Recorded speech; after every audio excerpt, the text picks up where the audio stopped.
여러분 안녕하십니까. 미국에서 지금 난리가 났습니다.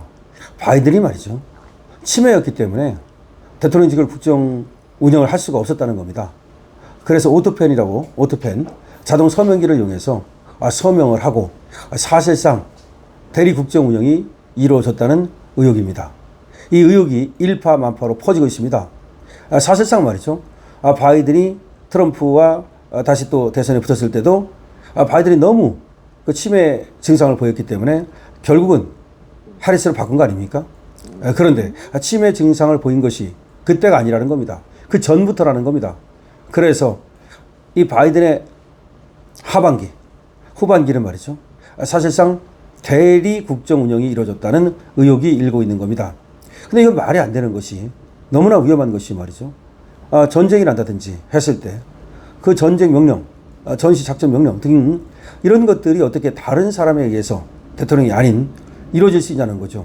만약에 바이든이 그렇게 인지상 문제가 있었다면 그거를 공개적으로 알리고 부통령이 대통령을 대신해서 역할을 했어야 된다는 거죠. 원래 그렇게 돼 있잖아요. 대통령이 거리될 때 미국은 부통령이 이어받게 돼 있거든요. 그럼 부통령이 분명히 존재함에도 불구하고 왜 저렇게 치매 사실을 숨기고 대리 국정 운영이 이루어졌느냐라는 것에 대해서 윤리적 문제점, 그리고 정치적 문제가 발생하고 있는 겁니다. 자, 트럼프는 이 점을 갖다가 집요하게 파고들면서 문제 삼고 있습니다.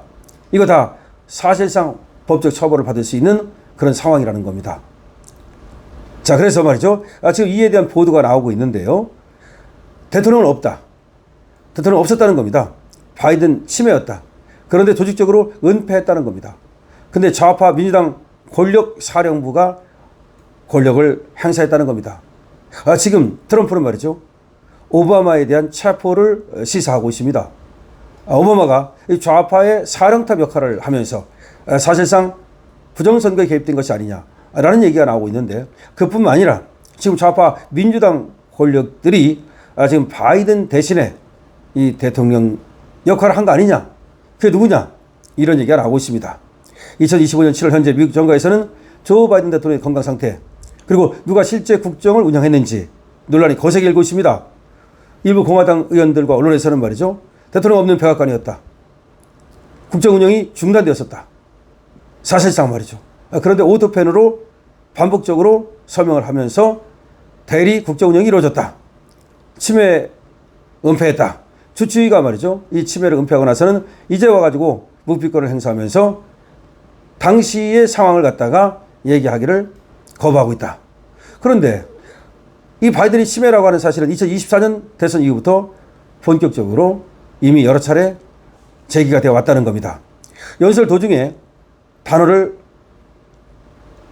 혼란해서 쓰고 단어를 제대로 선택하지 못하고 인물 이름을 혼동하고 시간과 장소의 착오가 반복적으로 계속되고, 이런 것들이 단순한 노화 현상을 넘어선 신경학적 이상 가능성이 거론되어 왔다는 겁니다. 그러니까 바이든이 치매라는 사실은 바이든이 대선에 다시 나왔을 때 그때도 이미 여러 차례 거론이 됐었다는 겁니다. 그런데 2025년 7월 하원 감시위원회에 소환된 바이든 대통령의 주치의 케빈 오코너 박사가 사실은 알고 있을 것인데도 불구하고 묵비권을 행사하고 있다는 겁니다. 그는 환자의 기밀, 또 의사의 의무, 이런 것들을 이유로 들면서 우리는 환자에 대해서 얘기할 수 없다라고 하면서 연방 차원의 조사를 거부하고 있다는 겁니다. 정치권 일각에서는 이러한 묵비권 행사가 단순한 의료 윤리 차원을 넘어서 대통령의 건강 상태를 갖다가 저렇게 은폐하고 그런다면 이거는 공공의 신뢰를 훼손하는 것이다 라는 얘기가 나오고 있습니다. 그러니까 의사 윤리를 운운할 것이 아니라 지금 그보다 더 중요한 대통령의 건강 상태라고 하는 공공의 신뢰, 이거에 대한 확실한 그런 알 권리를 국민들한테 해줘야 된다는 거죠. 다시 말해서 이 의사가 묵비권 행사하는 것은 잘못된 것이라는 여론이 일고 있습니다. 자, 오토펜으로 통치가 되면서 바이든의 후반기는 말이죠, 이 행정명령이라든가 법률 문서, 이거에 대해서 사실상 자동 서명장치, 이걸 이용해서 문서를 완결시켰다는 것입니다. 이 점에 대해서는 이미 바이든 행정부가 일부 인정한 바가 있습니다. 그런데 오토펜 자체는 과거에도 일부 대통령들이 해외 출장을 가거나 또 대통령이 없을 때 사용한 전례가 있답니다. 그 오토펜 자체를 쓰는 게 그게 그 자체로 위법이 되질 않는다는 거죠. 문제는 2024년 하반기 이후 50건 이상의 주요 문서에 오토펜으로 서명이 됐다는 겁니다.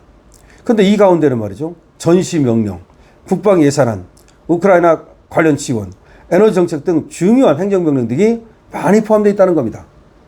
이에 대해서 비판적인 시각은 바이든 대통령이 일부 시점에서 직접 국정결정을 내리지 않았다는 의혹을 갖고 있는 겁니다. 서명의 주체가 대통령 자신이 아닌 오토펜이라는 점이 반복된다면 이는 국정 책임 주체의 법적 정당성 문제로 이어질 수 있게 됩니다. 그러니까 사실상 서명한 것이 바이든이 아니고 오토펜이었다면 누가 오토펜을 작동시켰는가? 그리고 실질적으로 이 바이든 뒤에서 국정을 운영한 사람은 누구인가? 라고 하는 문제가 생기는 겁니다. 즉 백악관 참모진이 실질적 영향력을 갖고 국정을 운영한 것이 아닌가? 이런 의문이 있는 겁니다. 예를 들어서 아니타 던이라는 사람이 있는데요. 이 사람은 바이든 대통령의 수석 고문이었는데 이 사람이 메시지와 정책 방향 설정에 깊이 관여해온 인물인데 이런 인물.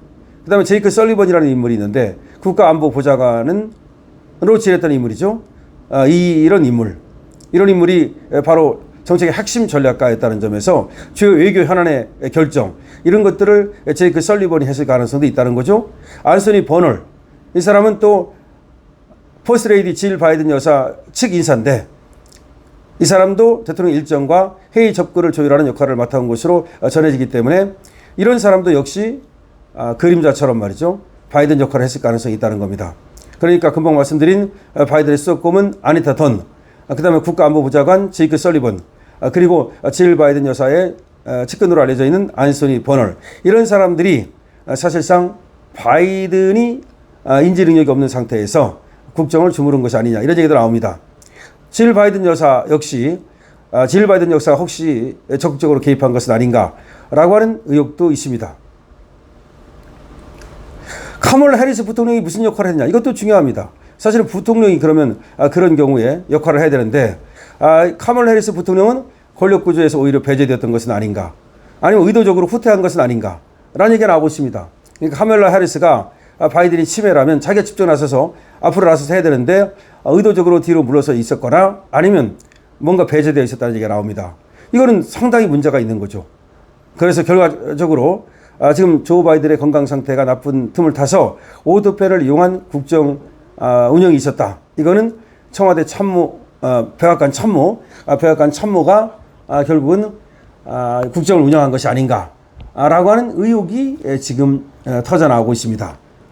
그리고 또 이 참모 이후에 아까도 말씀드렸지만 민주당의 어떤 그 카르텔, 뭐 오바마가 정점일 수도 있고 이런 민주당 카르텔이 있고 이 카르텔이 사실상 대통령 역할을 한 것은 아닌가 그런 의혹까지 있는 겁니다. 그러니까 참모진들이 대통령 역할을 했을 가능성도 있지만 참모진들보다는 뭔가 뒤에 왜냐하면 부통령을 제꼈으니까 부통령을 제낄 만큼 그런 힘이 있다는 얘기인데 아니 대통령이 거리되거나 유고되면 부통령이 들어가가지고 당연히 하는 거 아닙니까? 그러면 해리스가 해야 되는데 해리스를 안 한 걸로 보인다는 거죠. 배제됐거나 아니면 자기가 뒤에서 일부러 빠졌다는 얘기인데 그런 이유가 뭐냐?